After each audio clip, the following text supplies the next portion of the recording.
감람산에서 예수 그리스도께서 체포당하실 때에 그의 곁에 있었던 제자들은 뿔뿔이 흩어졌습니다. 자신들의 살 길을 찾아 뿔뿔이 도망친 이 제자들의 모습을 보시는 예수님의 마음이 어떠했을까? 그 모습을 상상해 볼 때 제 마음에도 눈물이 흐릅니다. 반면에 한 제자가 있었으니 그는 베드로였어요. 그는 예수 그리스도의 잡혀가는 그 모습을 보며 혼돈 속에 사로잡혔습니다. 일어나지 말아야 할 상상도 하지 못했던 일이 이렇게 일어나게 됩니다. 그는 그 자리에 도망치지 아니하고 예수님의 뒤를 쫓습니다. 그와 같은 모습 속에서 이 베드로의 예수 그리스도를 향한 그의 순수한 사랑을 우리가 볼 수 있습니다. 감람산으로 예수를 잡으러 온 대제사장과 이 성전 경비대 군인들을 향해 저항을 했던 제자 베드로였어요. 칼을 뽑아서 그 중에 한 사람의 귀를 내리친 자가 또한 베드로였습니다. 그는 정말 순수한 마음으로 주를 사랑했던 예수님의 제자였어요. 이처럼 주님을 사랑하는 마음이 대단한 이 베드로는 예수 그리스도께서 물으실 때에, 내가 누구냐? 그렇게 물으실 때에 주는 그리스도시요 살아계신 하나님의 아들이시니이다. 그의 믿음은 정확했습니다. 예수님의 칭찬을 받아요. 모험을 두려워하지 않았던 베드로였습니다. 그런데 이날 밤은 달랐어요. 그 혼돈 속에, 그 두려움 속에 그는 결론적으로 믿음에서 떨어지고 그의 신앙에서 실패자가 되고 말았습니다. 여러분, 그와 같은 모습은 베드로답지 아니한 모습이었죠. 오늘 우리가 함께 읽은 본문의 내용은 죽기까지 주를 따르겠다고 그렇게 호언장담했던 베드로가 예수께서 잡히시던 그날 밤에 나는 그를 알지 못합니다. 나는 그와 함께 있었던 자가 아닙니다.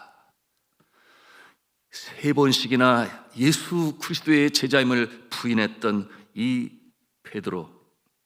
여러분, 우리는 이 베드로의 모습을 통해서 연약한 인간의 심성을 보는 것입니다. 여러분, 그렇지 않아요? 사람은 강하지 않습니다. 사람은 본래가 약합니다. 그러나 내가 가진 것으로 인하여 내가 우쭐해 할 수 있고, 내가 가진 건강 때문에 남들보다 우쭐해 할 수 있지만, 그러나 그 심성은 본디 이 죄성을 떨쳐내지 못하는, 그러므로 연약하고 부족한 존재인 것임을 아무도 부인할 수가 없어요. 먼저 생각해 보고자 할 것은 그렇게 강하지 못한 베드로의 모습을 통해서, 또한 그처럼 주를 따르겠다고 호언장담했던 그가 이처럼 믿음에서 실족하고 떨어지게 되는 이 모습을 우리가 함께 나누기를 원하는데요, 왜 그처럼 믿음에 실족했는가? 우리 한번 같이 하는 성호를 하겠습니다. 그의 미온적인 신앙 때문이었습니다. 자, 말씀을 보십시오. 오늘 본문 54절 말씀 함께 읽겠습니다. 시작. 예수를 잡아 끌고 대제사장 집으로 들어갈새 베드로가 멀찍이 따라가니라. 멀찍이 따라가니라 그랬어요. 멀찍이 따라가니라. 예수 그리스도를 쫓아가는 것 자체가 칭찬받을 만한 행위였지만, 그러나 그 두려움과 혼돈 속에서 그는 멀찌감치 예수 그리스도를 쫓습니다. 평소에 베드로의 모습으로 생각해보면 베드로답지 못한 모습이었어요. 그처럼 죽기까지 주를 따르겠다. 주는 그리스도시여 살아계신 하나님의 아들이시니이다. 여러분, 그의 성품과 기질상 그는 분명 예수님과 함께 잡혀가든지 주와 더불어 죽든지 끝까지 주의 마음을 아프게 할 그와 같은 모습이 아니었음에도 불구하고 오늘 말씀해 보니 그는 멀찌감치 서서 주를 따르는 이와 같은 모습이에요. 성도 여러분, 우리가 배우는 영적 교훈이 그것입니다. 우리가 성도라고 하고 주의 제자라고 하고 내가 누구보다도 주님을 사랑한다고 하면서 정작 삶은 예수님과 동떨어진 삶을 살게 될 때에, 주님과 함께 동행하지 않은 삶을 살게 될 때에 우리는 믿음에서 떨어질 수 있는 것입니다. 우리는 믿음에서 실족할 수 있는 것입니다. 그 모습을 우리는 보는 것이에요. 여러분, 여기에는 어떠한 대장이 없어요. 임의원적인 신앙은 우리 자신에 대한 불성실한 모습일 뿐만 아니라 주의 마음을 아프시게 하는 그와 같은 모습이 되는 것입니다. 자, 사랑하는 성도 여러분, 우리의 신앙이 뜨거워야 하겠습니다. 우리의 가슴이 다시금 뜨거워져야 하겠습니다. 그것이 주께서 우리를 바라보시며 또한 기대하시는 것인데요, 그러므로 성경은 말씀합니다. 요한계시록 3장 15절에 있는 말씀인데요, 우리 같이 한음성으로 합독합니다. 시작. 내가 내 행위를 아노니 네가 차지도 아니하고 뜨겁지도 아니하도다. 네가 차든지 뜨겁든지 하기를 원하노라. 내가 이같이 미지근하여 뜨겁지도 아니하고 차지도 아니하니 내 입에서 너를 토하여 내시리라.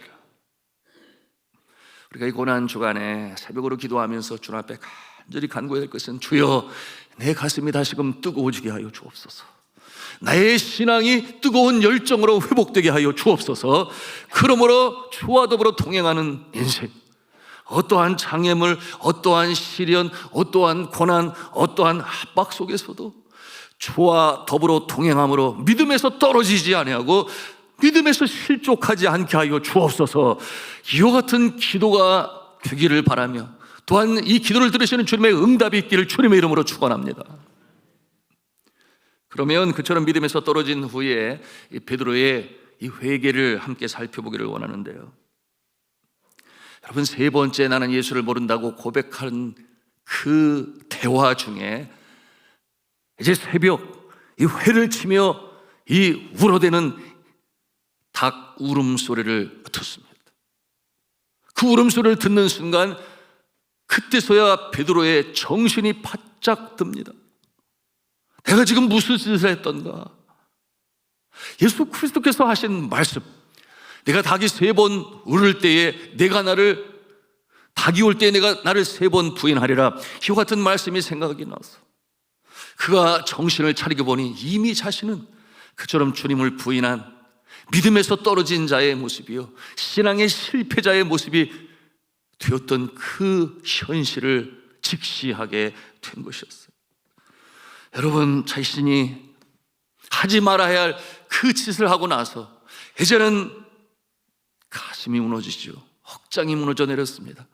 그러므로 그 자리에서 떠나 밖에 나가 심히 통곡하였다. 이처럼 베드로가 통에 자복하며 회개하게 된 것은 첫 번째는 주님의 눈길이었습니다. 주님의 눈길. 그것은 베드로의 잘못을 깨닫게 해주는 눈길이요, 동시에 이 사랑과 연민과 이 불쌍함으로 가득한 이 예수님의 눈길이었는데요, 여러분, 이 눈길은 베드로의 그 잘못을 꾸짖거나 책망하거나 질책하거나 내 너 그럴 줄 알았다, 그와 같은 눈길이 아니에요. 여러분, 이와 같은 내용은 다시금 우리가 또 찾아 묵상하게 될 것인데요, 첫째는 그를 바라보시는 주님의 눈길, 두 번째는 무엇이었는가?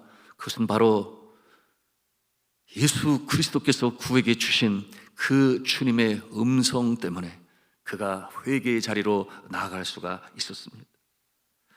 여러분, 베드로는 이 두려움과 혼돈 속에 사로잡혀서 나는 주님을 모릅니다, 어쩌면 얼떨결에 그 두려움을 회피하기 위하여 그렇게 말을 할 수도 있어요. 자, 이때 닭 우는 소리가 들려오게 되었고, 그때야 예수님께서 하신 말씀이 그의 마음에 생각이 난 것이에요. 내가 닭 울기 전에 3번 나를 부인하리라. 이 주님의 음성이 베드로를 견딜 수 없게 만들었습니다. 베드로가 베드로 되게 하였습니다. 그것이 무엇이에요?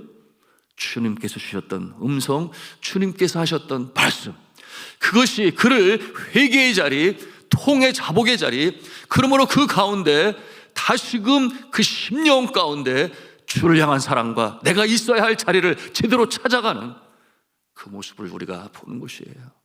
첫 번째는 주님의 눈길이라고 그랬습니다. 두 번째는 주님의 음성이라고 그랬습니다.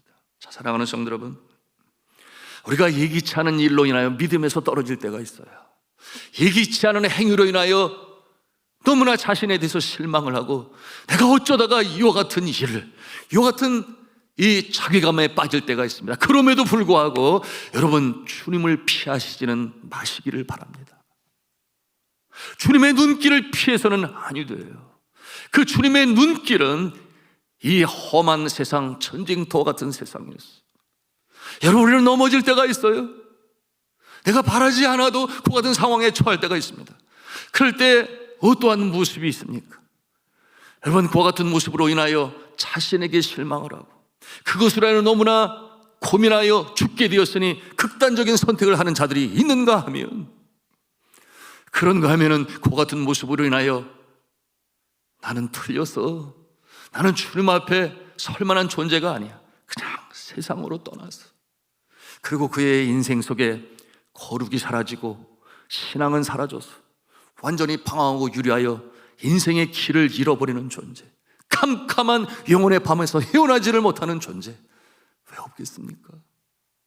여러분, 그와 같은 모습을 보면서 누가 제일 기뻐하겠어요? 사탄이가 기뻐하면서, 그래 어서 와, 기다렸었어, 밀가부르듯이 그렇게 그 영혼을 멸망의 구렁텅이로 끌고 가는 모습을, 여러분, 우리는 그와 같은 모습이 되지 말아야겠죠. 내가 비록 연약하고 힘들고 때로는 실수하고 원하지 않는 상황 가운데, 차마 주님 앞에 고개를 들을 수 없는 그와 같은 상황 가운데에서도 여러분, 주님의 그 눈길을 바라보시고 주님의 음성으로 다시금 들어 일어서시기를 주님의 이름으로 축복합니다. 이런 찬송이 있습니다. 거친 세상에서 실패하거든 그 손 못자국 만져라. 고된 일 하다가 힘을 얻으리 그 손 못자국 만져라. 그 손 못자국 만져라. 그 손 못자국 만져라. 주가 널 지키며 인도하시리 그 손 못자국 만져라. 여러분, 오늘날 이 시대의 모습을 보면 행복한 것 같으나 그러나 그 속으로 병 들어가는 모습들, 불만지수는 높아져가요. 어떻게 된 현유인지 이 대한민국, 하나님께서 복 주신 나라, 통해물과 백두산이 마르고 닳도록 하나님이 보호하사 우리나라 만세, 그것이 근세사임을 아무도 부인할 수 없어요. 도움을 받는 나라에서 도움을 주는 나라가 되고, 이제는 이 개인당 국민소득이 34,000불에 이르는 그야말로 선진국의 반열에 섰음에도 불구하고 물질이 그 영적인 허전함을 채우지를 못해요. 여러분, 이와 같은 상황 가운데서 지칩니다. 때로는 넘어집니다. 전쟁터 같은 세상 몇 번이고 주저앉고 싶을 때가 있을 때, 여러분, 날 위하여 저 십자가에 달려 들어가신 예수 그리스도를 묵상하시기를 바랍니다. 힘들고 지칠 때 적어도 하루에 10분만이라도 우리가 이 십자가를 생각한다면 그 사랑과 그 은혜가 얼마나 크고 놀라우신지, 버르지만도 못한, 영원히 죽을 수밖에 없는, 부지깽이만도 못한 이 죄인을 다시금 살리시기 위하여 십자가에 달려 들어가신 그 은혜의 사랑, 여러분, 십자가에서 새로운 소망이 일어나는 줄로 믿으시기를 바랍니다. 그런가 하면 사망의 쏘는 것을 이기시고 다시금 부활하셔서 부활의 첫 열매가 되신 이 주님을 묵상하면서, 그래 나도 다시금 일어서야지. 여러분, 내가 죽을 때에 내가 살아나는 줄로 믿으시기를 바랍니다. 우리의 정과 욕을 십자가에 못 박고 주와 더불어 살아날 수 있으니 믿음의 주인공들이 되시기를 주님의 이름으로 축원합니다. 여러분, 그와 같은 자에게 주께서 회개의 영으로 부어주세요. 이것이 하나의 프로세스입니다. 내가 세상에 실패했을 때 주님의 그 따사로운 눈길과 주님이 우리에게 주신 약속의 말씀들, 수고하고 무거운 짐진 자들아 다 내게로 오라, 내가 너희를 쉬게 하리라. 나는 마음이 온유하고 겸손하니 나의 멍에를 메고 나게 배우라. 그리하면 너희가 쉼을 얻으리니 내 짐은 가볍고 또한 내 멍에는 쉽다. 주님께서 약속으로 주셨으니 이와 같은 회복의 자리로 나오실 때에 회개의 영이 우리의 심령을 온전히 붙잡아서 정말 주님 앞에 다시금 돌이키고 주의 은혜로 일어설 수 있는 저와 여러분이시기를 주님의 이름으로 축복합니다. 여러분, 이처럼 자신의 죄악과 어리석음을 알아차리니 베드로는 밖에 나가서 심히 통곡합니다. 우리 한번 따라서 해보겠습니다. 회개하면 사탄이 물러가고, 회개하면 주님의 은혜가 임합니다. 믿으시면 아멘 하십시다. 우리가 회개하면 사탄이 물러가고, 우리의 죄책감이 사라지고, 그리고 주의 은혜가 임함으로 우리가 다시금 소생하는 것이에요. 여러분, 그처럼 베드로의 이 통의 자복의 눈물은 그를 새롭게 하고 있었으니, 여러분, 그 눈물 속에 다시금 베드로가 베드로다운 모습으로 일어서게 되는 것입니다. 항상 맨 앞에서 나보다 더 잘난 제자는 없다, 그것이 그의 자존감이요 자부심이었어요. 그러므로 때로는 경거망동하고, 때로는 생각나는 대로 얘기하고, 여러분, 이와 같은 베드로가 이 통의 자복의 회개의 눈물을 통하여 다시금 변하고 있었으니 그는 겸손한 자가 되었습니다. 이 통의 자복 이후로 그는 어디에서도 과거의 그와 같은 교만한 모습은 찾아볼 수가 없으니, 여러분, 그가 복음을 전할 때에 이 욥바의 무두장이의 집, 짐승의 가죽을 마리고 그것으로 물건을 만드는 그곳에서 그가 며칠을 거하며, 나는 주님 앞에 내세울 곳이 없는 존재입니다, 그와 같은 겸손한 삶을 살았으며, 또한 고넬료가 그 앞에 너죽이 엎드려 주의 종이 어서 오시옵소서 할 때, 일어나라, 나는 그저 사람이니라, 한 인간에 불과하느니라. 여러분, 회개 가운데 주의 영성이 다시금 회복되는 줄로 믿으시기를 바랍니다. 자, 사랑하는 성도 여러분, 금년도 이 고난 주간에 새벽으로 우리가 믿음으로 새로워지기를 간절히 바랍니다. 자, 여러분, 이 베드로의 이 눈물이 저와 여러분의 눈물이 될 수 있기를 간절히 바랍니다. 베드로의 이 통의 자복의 역사가 바로 여러분에게 일어날 수 있기를 주님의 이름으로 축복합니다. 그러므로 새로워지는 역사를 체험하시는, 새 생명으로 소생하셔서 다시는 이 믿음에서 떨어지고 실패와 좌절로 나가지 않는 이 진정한 회개요, 진정한 이 소생의 역사가 있기를 주님의 이름으로 축복합니다. 마지막으로 제가 앞서 언급한 대로 이 베드로를 바라보시는 이 주님의 눈길은 사랑과 연민과 또 긍휼함을 갖고 있는 눈길임을 함께 말씀을 통해 묵상하고자 하는데요. 여러분, 예수 그리스도께서는 베드로를 잘 알고 계셨습니다. 베드로가 잠시긴 하지만 결정적인 순간에 믿음에서 떨어져서 주를 부인할 것을 우리 예수 그리스도는 사실 미리 알고 계셨어요. 그러므로 예언을 하셨겠죠. 네, 닭이 울 때 네가 나를 3번 부인하게 될 것이다. 그런데 중요한 것은 무엇인가? 주님께서는 그럼에도 불구하고 알고 계셨지만 그를 포기하지 아니하셨습니다. 그를 그처럼 부인할 것을 미리 알면서도 사단에게 그처럼 한순간 마음을 빼앗기는 상황 가운데 있을지라도 그럼에도 불구하고 예수 그리스도께서는 그를 포기하지 아니하시고 다시금 일으켜 세우셔서 주의 나라 위하여 사용할 것을 예수님은 미리 계획하고 계셨던 것입니다. 그래서 우리에게 아주 영적으로 큰 위로와 힘이 됩니다. 여러분은 이 자녀들을 보면 누구보다 잘 알아요. 그것이 부모겠죠. 우리의 자녀의 연약함과 단점이 무엇인지를 너무나 잘 알아요. 그래서 그것이 기도 제목이 되고, 이 새벽에도 자녀를 위하여 연약한 부분이 강하여지도록 기도하는 것 아니겠습니까? 마찬가지로 예수님도 마찬가지예요. 베드로를 너무나 잘 알아요. 그가 성격적으로 급하고 생각 없이 말을 하고, 그리고 자신이 늘 으뜸인 것처럼, 물론 누구보다 예수님을 사랑하던 제자이기는 했지만 그와 같은 모습을 너무나 잘하신 예수 그리스도께서는 그가 그처럼 믿음에서 떨어지는 행위를 할지라도 그러나 주를 사랑하는 마음이 있기 때문에 내가 다시 너를 세우리라, 이와 같은 마음을 가지고 있는 거예요. 한번 베드로를 생각해 보세요.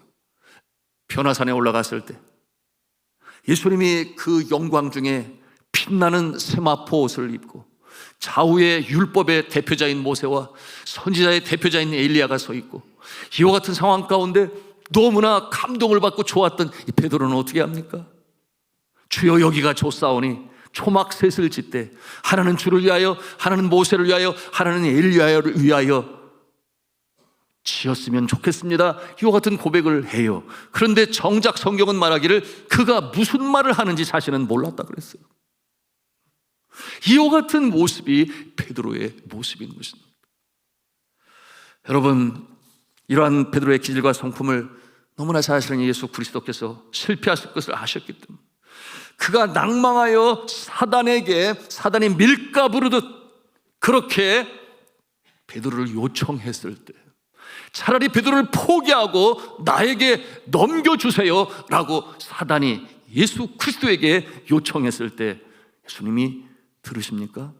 어림도 없지요. 예수님은 베드로를 포기하지 아니하십니다. 여러분, 이와 같은 내용이 말씀을 통해서 볼 수 있는데요, 우리 22장 31절 32절이에요 자, 이 내용은 베드로가 예수님을 모른다고 부인하기 전에 이미 예수께서 말씀하신 내용이니 예언과 같은 말씀이요 주님의 계획을 볼 수 있어요. 우리 같이 읽도록 합니다. 시작. 시몬아 시몬아 보라, 사탄이 너희를 밀가부르듯 하려고 요구하였으나 그러나 내가 너를 위하여 내 믿음이 떨어지지 않기를 기도하였노니 너는 돌이킨 후에 내 형제를 굳게 하라. 그럼 이 말씀을 한번 올려주시기 바랍니다. 여러분 보십시오. 사탄이 너를 밀가부르듯 요구하였으나 베드로 그처럼 믿음에서 떨어질, 믿음에서 실패할 존재 차라리 포기하고 나에게 주세요 이렇게 사단은 요구하였으나 그러나 이어지는 말씀이 뭐예요? 내가 너를 위하여 내 믿음이 떨어지지 않기를 위하여 기도하였노니. 이미 그 상황을 아시는 주님께서는 기도하셨다 그렇습니다. 그러므로 돌이킨 후에, 돌이킨다는 것이 무엇이겠습니까? 회개한 후에, 통에 자복하고 회개한 후에 너는 다시금 서게 될 것이야. 그러므로 하나님의 나라 확장하는 이 초대교회의 역사에 주의 마음을 기쁘시게 하는 주의 종이 될 것이야. 이 말씀을 통하여 우리가 정말 주를 사랑하고 그리고 구원받은 자의 모습으로 확신을 갖고 비록 전쟁터 같은 세상을 살아가지만 그러므로 때론 넘어지고 실패할 때 있지만 그러나 주님이 우리를 포기하지 아니하시는 줄로 믿으시기를 바랍니다. 그리고 이와 같은 과정은 우리로 하여금 회개케 하시는데 철저한 통의 자복, 주님 앞에 나는 죄인입니다. 주님의 은혜 없이는 내가 살아갈 수가 없습니다. 다시금 일어나기를 소원합니다. 우리가 회개할 때에 주님께서 우리를 다시금 끌어안으시고 그리고 다시금 일으켜 세우셔서 주의 나라 위하여 쓰시는 주 여호와 하나님 아버지시여 예수 그리스도이신 줄로 믿으시기를 바랍니다. 이 새벽에도 그러므로 우리 한 사람 한 사람을 주님께서 부르셨겠지요. 다시금 일으켜 세우시기를 위하여 그러므로 이 고난 주간 깨어 기도하게 하심으로 우리가 새로워지기를 바라시는 주님은 우리를 다시금 주의 나라 위하여 쓰임 받게 하시기를 원하니 먼저는 나의 심령이 우리의 가정에서 일터에서 또한 사위 이웃 가운데 주의 몸된 교회 안에서 다시금 새로워져서 하나님을 기쁘시게 또한 교회를 건강하게 이웃을 따뜻하게 가정을 행복하게 여러분 이 일에 귀하게 쓰임 받으시는 저 여러분 다 되시기를 저는 주 예수 그리스도 이름으로 축원합니다.